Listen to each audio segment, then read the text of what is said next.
In tonight's bulletin, Office of the Speaker of Parliament receives a notice of a motion of no confidence against Prime Minister Honorable Jeremiah Manele. Political Parties Commission receives a proposed coalition agreement following the resignation of 12 cabinet ministers. And Member of Parliament for Temotunende Honorable Stephen Kumi urges clearer definition of community development in distribution of CDF funds. Hello, you're watching SIBC's TV News Bulletin. I'm Eliza Kukutu. The Office of the Speaker of Parliament has received a notice of a motion of no confidence against Prime Minister Honorable Jeremiah Manele. The notice, signed by the former Deputy Prime Minister and Member of Parliament for South Vela Vela, Honorable Frederick Kolongeto, was received yesterday and is now before Parliament for consideration. Clerk to Parliament Jefferson Halu confirmed to SIBC TV in an exclusive interview today. Yes, Mr. confirming that Office Blomi and receiving a notice of a motion of no confidence against the Prime Minister. That was received yesterday morning. And Speaker have cited him and have before it's registered. It's now registered as a item of business for Parliament consider whenever Parliament may sit down. So yes, it's confirmed that a notice of a motion of no confidence against Prime Minister Jeremiah Manele was received by Parliament. The notice was signed by the Member of Parliament for South Vela Vela, Honorable Frederick Kolongeto, who have now signing this notice. And this notice, as required by the Constitution, have a notice for 7 days. So today is day one, by him lapse or by mature on the 23rd next week. Mr. Halu explains that as required by the Constitution, the motion is currently undergoing a 7-day notice period, which will lapse on Monday, 23rd March 2026. He adds that the motion can be moved and debated once the notice period ends and when the Prime Minister convenes Parliament. And it can be moved any time from number 24 onwards, whenever Parliament may sit down. If we all read in the media that PM mentioning that his intention to call Parliament around May or June, that is the time where looking Parliament might sit down. So if I'm casting the time and the move by moving the time, then that is when Parliament will consider the motion of no confidence against the Prime Minister. Unless of course, if the Prime Minister decided to convene a sitting of Parliament earlier, then that is possible as well. But that is up to us. Things are at the moment without any parliamentary calendar or without any provisions for recalling Parliament for urgent or emergency cases, by stand as we have read in the media when the Prime Minister, in consultation with the Speaker, by calling Parliament around May or June. SIBC TV understands that this will be the third motion of no confidence to be filed against Prime Minister Jeremiah Manele since being elected. Now, following the resignation of 12 ministers and a mass walkout of several backbenchers, it has been confirmed that a new coalition has been proposed to lead the government. This comes after the People's First Party, PFP, severed its coalition agreement with our party and the Kadere Party on Sunday night. The Political Parties Commission has confirmed it has received a proposed coalition agreement following the resignations. Registrar of Political Parties Gilson Gallo told SIBC TV that 6 political parties have officially submitted the proposed agreements. Current political movement in will confirm that we have received a a proposed coalition agreement comprising of People First Party, Solomon Island Democratic Party, United Party, Democratic Alliance Party, CIPRA, and IMI for Change Party. So total of 6 political parties okata intend for forming a new coalition.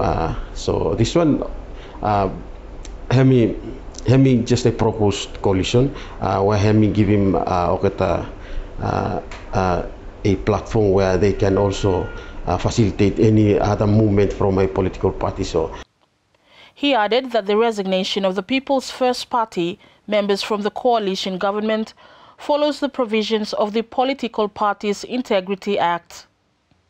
There are two options, 2 ways where a party by himself will withdraw from an existing coalition. One of the first one was that party like for resigning affiliation with the existing coalition. First, they must give him 30 days notice. This is when not every politician, or not every MP inside the party agreed for withdraw from a coalition. In the case of People First Party, they have submitted their resignation or their withdrawal, notice of withdrawal from the GNAT coalition on that ground that majority of the members of parliament okata sign for and agreed that they should withdraw from that coalition. As far as the Political Parties Integrity Act, their resignation or their withdrawal was in accordance with the provisions of the PPIA. SIBC TV understands that this move brings the total number of MPs in the new coalition to 28. The opposition office issued a statement today stating that when such a significant number of sitting members, including ministers, abandon their own coalition, it signals a government in serious crisis. It says what is unfolding is not just a reshuffling of numbers, but a rejection of leadership that has failed to deliver. Now, the Member of Parliament for Temotunende constituency, Honorable Stephen Kumi, says there needs to be more emphasis on what is outlined as development for communities in distribution of funds for provinces under the Constituency Development Fund CDF Act. Speaking to SIBC TV recently, Kumi says while he acknowledges the Act's effectiveness in ensuring strict implementation of CDF funds, there seems to be limited understanding that development varies for all provinces depending on their geographical locations. This will act, all in all, him good. That him helping me for executing law areas where government him looking that me must help him. The only challenge now is what I call him development. Him different from different contexts. For example, by Malaita say road, but by road no development, board not development, or you might say that wolf not development. By home say no more port not development. You give him port, him life law, him and family na so developments him different from different contexts. So in our context, let us do development from how my people see development, not from how others looking. So development is more meaningful from the way they see or from their eyes, not from other people's eyes. He emphasized that resources should be allocated based on the specific needs of provinces. But the way we look at percentage, those percentages, the way more need him come him now must increase him not percentage. So him must not strict too much law 40, 20, 20, 20, no more. He must not have allocation is good now. And those sectors are the good sectors now. But percentage now must different. For example, Honiara, productive 49. Awesome. But by Lomifala no more. By social sector now must go up. So at least example law education I'm 60-40. The school grant now. So him meaning 40 him law administration, 60 for infrastructure.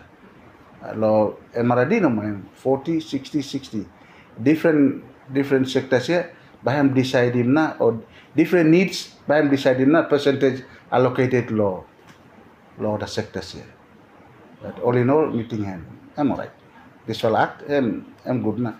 A TV foundational production training is currently underway for media practitioners in Honiara. The training is supported by the BBC Media Action through its partnership with the Solomon Islands Broadcasting Corporation SIBC. A senior journalist from the Fiji Broadcasting Corporation FBC, Apenisa Wangairandovu, is conducting the training, leading participants through a range of topics including script writing, story finding and research, and production planning. Participant Anthony Siata says he looks forward to learning more throughout the course of the training. The training, we look forward for gaining more skills and knowledge, and I think this training how me look like by helping me to lo feel blow me lo how for me do motor stories, how for me arranging works and put them in a proper ways. So also me better look forward more for this kind of training more, make me gain more knowledge and skills lo this field. The training will conclude next week. And now to sports news.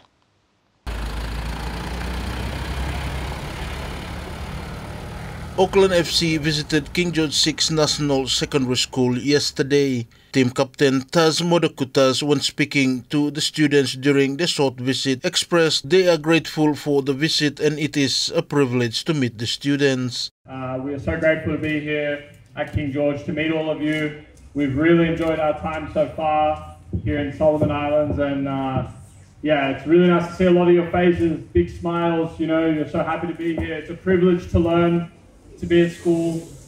I want you all to listen to your teachers, work hard and enjoy your time, because when I was your age, you know, some days I didn't enjoy so much, but you look back and you want to be that age again and be at school with your friends and have fun, be happy like you all are, and it's, yeah, real privilege, real pleasure. So thank you very much. And on behalf of Auckland FC, at least the playing group, I want to say a big thank you for having us here, and yeah, maybe we played a little bit here in the yard with the ball and enjoy it. So. King George School Principal Agustin Omero told SIBC News that the visit was truly enlightening for the students, as it is a rare opportunity to host such a professional club. Oh yes, school people are really pleased for Garem, one of the professional team, yeah, for campus team Mifala. Mifala really pleased and grateful for visit Blokatan. Really honored too for Garem to come. Not every now and then by me Garem or the professional teams come visit me. So Mifala really grateful and happy that to come share them afternoon with Mifala here. SIBC Sports understands that two other clubs, South Island United, visited Palm Drive School in East Honiara, while South Melbourne FC visited Woodford International yesterday. Alex Dedamu, SIBC Sports.